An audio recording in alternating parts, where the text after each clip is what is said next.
kasih Bu Aji atas kesempatannya. Pada kesempatan ini saya mendapat tugas dari Guru Penggerak untuk mewawancarai kepala sekolah tempat saya mengabdi. Ada beberapa pertanyaan yang akan saya tanyakan. Langsung saja, selama ini bagaimana Anda dapat mengidentifikasi kasus-kasus yang merupakan dilema etika atau rujukan moral? Yang pertama yang harus kita lakukan dalam mengidentifikasi kasus yang ada di sekolah, yang pertama itu kita harus cermati dulu bentuk kasusnya.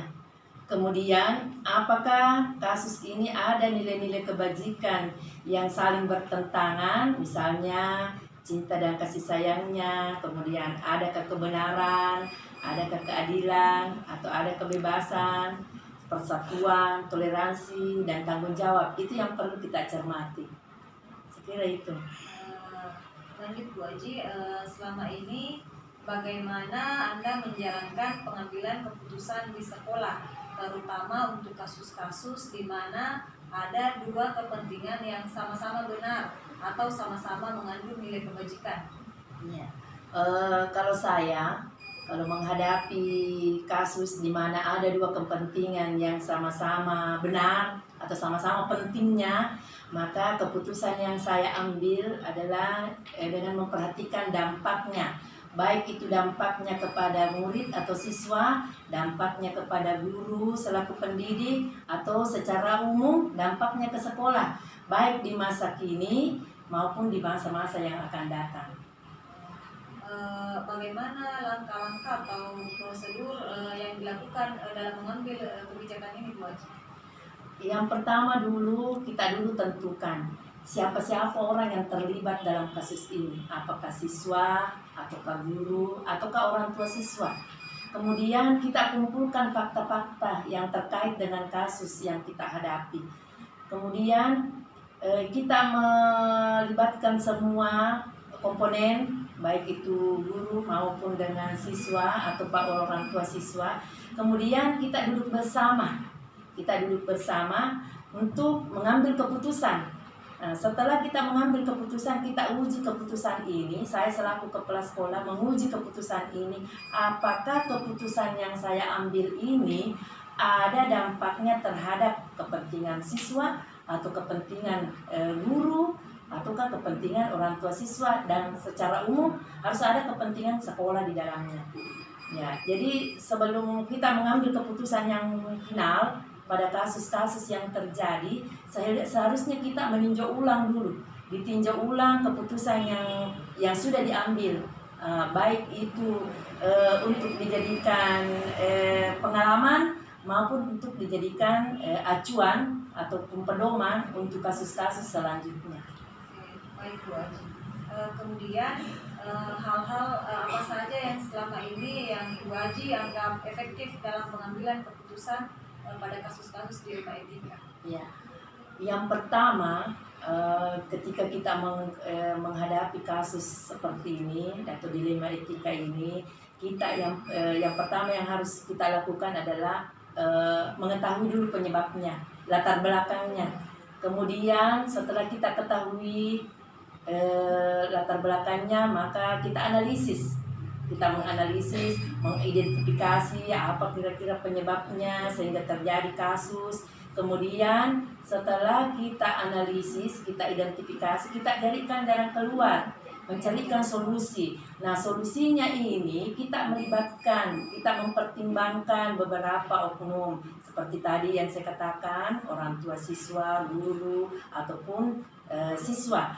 Setelah itu kita sudah tahu apa dampaknya, kita musyawarahkan dengan teman-teman guru, bagaimana sebenarnya menangani ini, jalan terbaik apa yang harus kita ambil.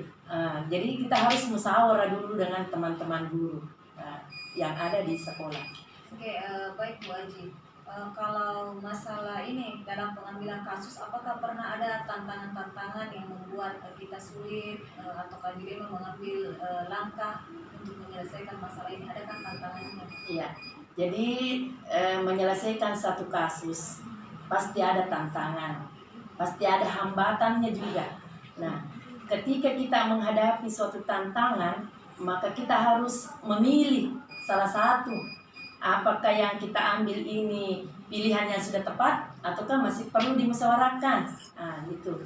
Jadi tantangan pasti ada. Tapi kalau misalnya cara menghadapi tantangan ini kita harus betul-betul musyawarahkan supaya kita tidak salah pilih, kita tidak salah jalan, salah langkah. Betul Ya. sekali, Bu. Masalah penyelesaian masalahnya mungkin adakah jadwal tersendiri ataukah diselesaikan dalam waktu itu juga penyelesaian masalah Ya. ketika kita hadapi ini dilema etika? Nah, kalau menyangkut penanganannya, tergantung kita lihat dilemanya apa, Ya. kasusnya dilihat. Kalau kasusnya itu memerlukan waktu yang singkat ataukah memerlukan waktu yang harus selesai pada waktu terjadinya juga itu kasus, maka harus diselesaikan di tempat. Tetapi kalau memerlukan fakta-fakta, memerlukan data, maka kita harus tentu menjadwalkan. Kita harus musyawarahkan. Ini yang perlu dijadwal, kapan bisa di share ke teman-teman, atau kapan waktunya kita bisa kumpul dengan teman-teman guru supaya kita tidak salah langkah. Oke, kemudian Bu Haji, adakah seseorang atau faktor-faktor yang selama ini mempermudah atau membantu Bu Haji dalam menyelesaikan atau mengambil keputusan terhadap kasus-kasus dilema etika ini? Iya. Saya rasa kalau ada seseorang, adakah orang yang membantu, jelas selaku kepala sekolah kita memerlukan bantuan orang lain, Boleh saja dari kalangan guru atau pendidik, boleh saja dari kalangan orang tua, bahkan boleh juga dari pengawas. Nah, kalau misalnya internal di sekolah, maka perlu bantuan dari pengawas pembina. Ya, seperti itu. Tapi kalau misalnya hanya di lingkup internal sekolah, kelas, maka tentu ada guru yang bisa membantu kita mencarikan jalan keluar. Berarti ada orang atau faktor. Iya, jelas ada. Nah, selanjutnya Bu Haji, ini pertanyaan yang terakhir. Dari semua hal yang telah disampaikan, pembelajaran apa yang dapat Anda petik dari pengalamannya Bu Haji selama ini mengambil keputusan? Mungkin ada pembelajaran yang Bu Haji temukan. Yang pertama, yang pembelajaran yang pertama yang saya dapatkan setelah menangani kasus seperti ini, ya kita harus bijaksana. Yang pertama harus bijaksana. Yang kedua, kita harus memikirkan langkah yang tepat. Itu. Yang ketiga, sebaiknya dalam penanganan kasus ini kita melibatkan beberapa oknum, baik itu guru maupun peserta didik maupun orang tua peserta didik dan pembina. Artinya melibatkan warga sekolah supaya tidak salah langkah, karena beda itu kalau satu orang memikirkan dengan banyak orang. Ya, itu pembelajaran yang saya dapatkan. Oke, terima kasih Bu Haji atas penjelasannya, terima kasih atas kesempatannya dalam sesi wawancara ini.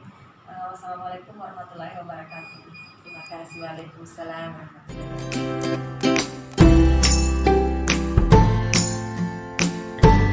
Assalamualaikum warahmatullahi wabarakatuh. Waalaikumsalam. Selamat pagi Pak. Pagi. Bagaimana kabarnya? Alhamdulillah. Kita bagaimana kabarnya? Alhamdulillah baik Pak.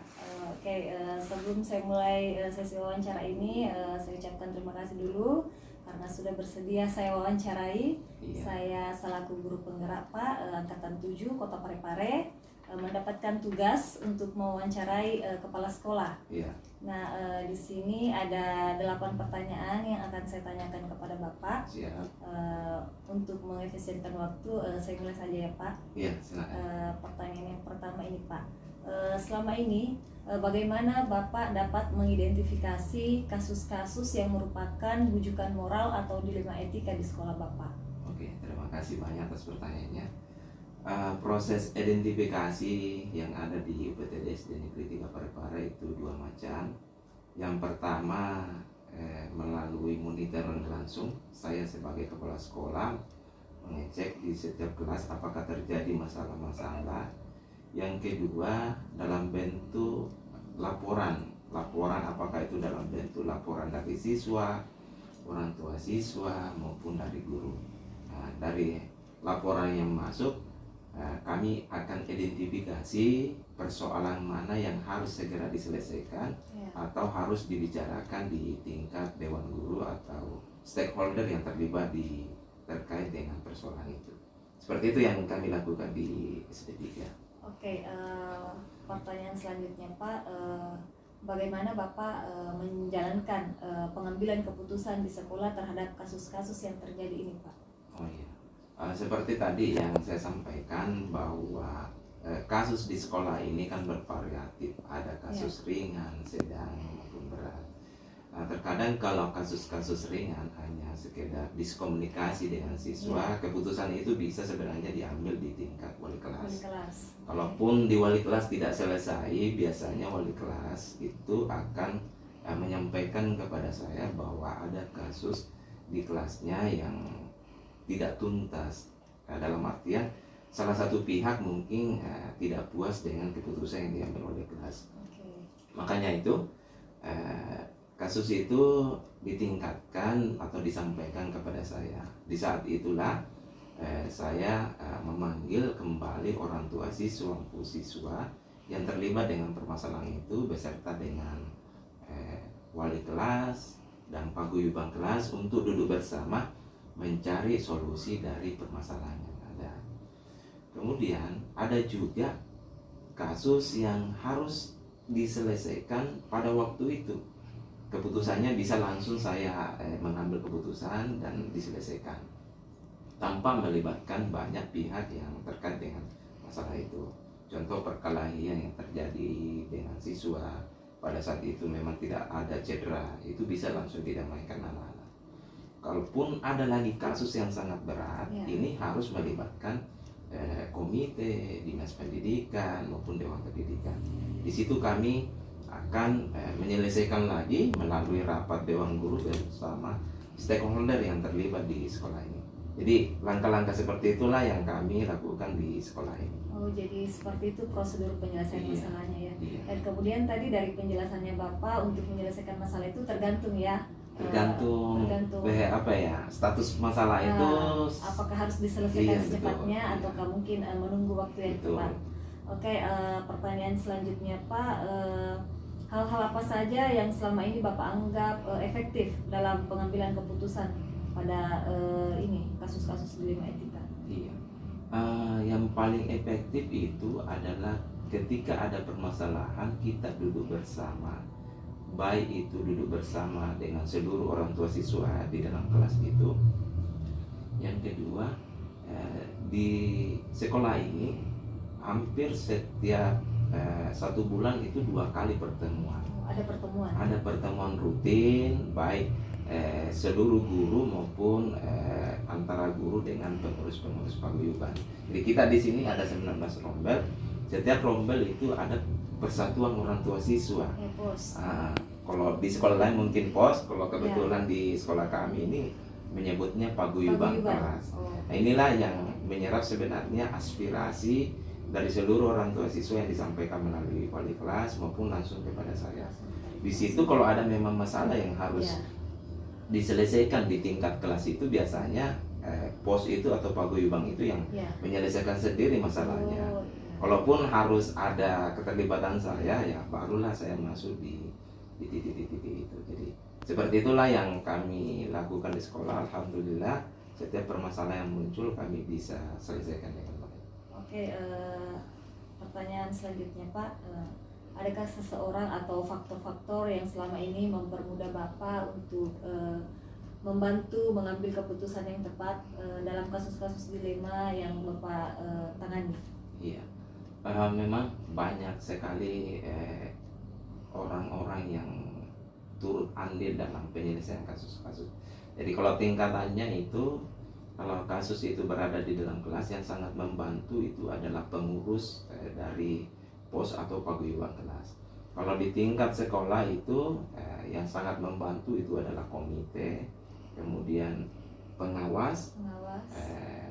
Kepala bidang, sekretaris, bahkan terkadang kami harus konsultasi langsung dengan kepala dinas pendidikan untuk penyelesaian atau mendapatkan arahan dari betul, permasalahan-permasalahan seperti itu. Jadi memang di luar daripada kewenangan kami, terkadang harus ada intervensi di atasan kami. dari atas ya Pak. Ya. Pertanyaan terakhir ini Pak. Masih ada satu pertanyaan lagi. Iya, silakan. Dari semua hal yang telah disampaikan, pembelajaran apa yang dapat Bapak petik dari pengalaman Bapak selama ini dalam mengambil keputusan? Mungkin ada pengalaman-pengalaman baru yang Bapak petik. Iya, selama ini pengalaman yang paling berkesan, terkadang setiap masalah kalau kita pikirkan sendiri itu kita akan stres sendiri. Tapi ketika masalah itu kita ungkapkan dan kita sampaikan kepada orang yang lebih banyak, contohnya di Dewan Guru, di situ justru muncul beberapa solusi yang tidak terpikirkan ketika saya memikirkan sendiri. Musyawarah ya Pak. Musyawarah, kolaborasi, kerjasama dengan teman-teman itu sangat mendukung dalam proses pengambilan kebijakan di sekolah. Itu yang terutama di situ yang saya rasakan sangat efektif membantu saya dalam pengambilan keputusan. Beda ya kalau satu yang berpikir dengan banyak orang. Betul sekali. Jadi satu otak dengan 10 otak kan beda. Hasilnya juga akan lebih maksimal. Kemudian terbentuk semacam persatuan, satu bahasa yang keluar dari sekolah ini bahwa ketika ada masalah tidak akan munculkan lagi masalah yang baru akibat diskomunikasi dari beberapa pihak. Demikian Pak wawancara saya pada sesi ini. Terima kasih atas waktunya. Wassalamualaikum warahmatullahi wabarakatuh. Waalaikumsalam warahmatullahi wabarakatuh. Semoga sukses ya guru penggerak angkatan. Thank you.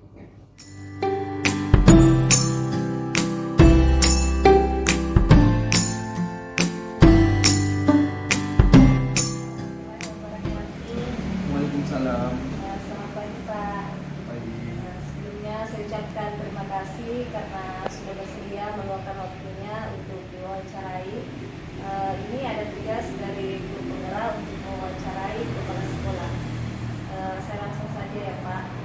Pertanyaan pertama itu yang ingin saya tanyakan, bagaimana Bapak mengidentifikasi kasus-kasus yang selama ini ada di sekolah, yang terjadi di sekolah? Jadi selama ini yang kami lakukan adalah kami mengamati kasus-kasus tersebut secara cermat. Apakah ada nilai kebajikan yang saling bertentangan seperti cinta, kasih dan sayang, kebenaran, keadilan, kebebasan, persatuan, toleransi dan tanggung jawab.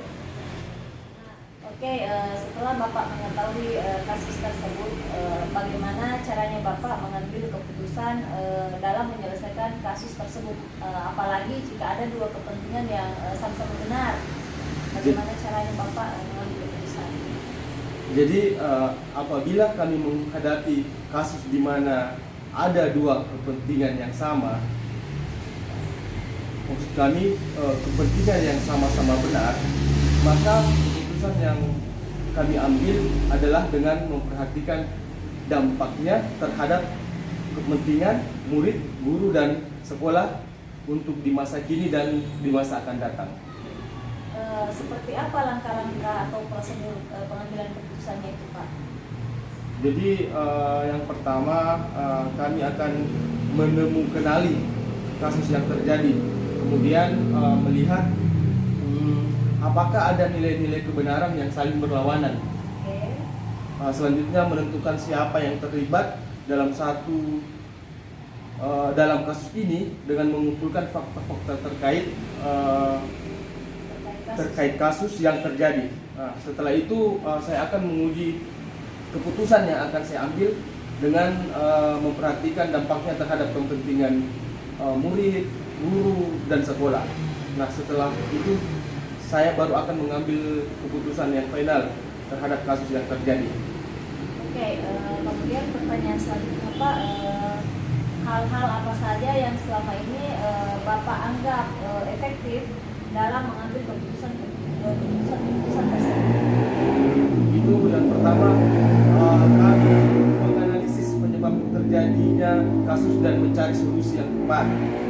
Kemudian yang kedua, mempertimbangkan dampak keputusan yang diambil. Setelah itu yang ketiga, melakukan musyawarah dengan rekan-rekan sejawat terkait kasus yang terjadi. Oke, Pak. Kemudian adakah hal-hal yang menjadi tantangan Bapak dalam mengambil keputusan? Yang menjadi tantangan itu biasanya kami harus memilih salah satu di antara pilihan yang paling benar, yang sama-sama benar menurut kami. Kemudian waktu pemecahan masalahnya, apakah ada jadwal Bapak memecahkan masalah atau Bapak pecahkan masalahnya saat itu juga? Biasanya sih kalau yang seperti itu tergantung kasus yang akan diselesaikan.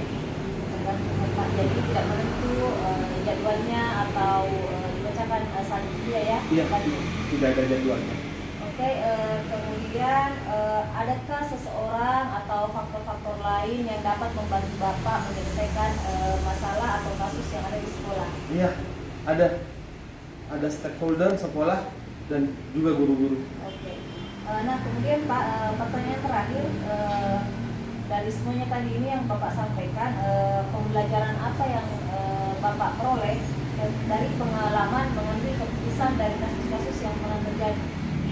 Jadi setelah mengalami kasus-kasus seperti itu, kami berpikir kita harus melibatkan warga sekolah, kemudian menjadikan penyelesaian masalah sebagai acuan menyelesaikan masalah-masalah yang serupa. Terima kasih Pak atas waktunya. Cukup sekian wawancara dari saya.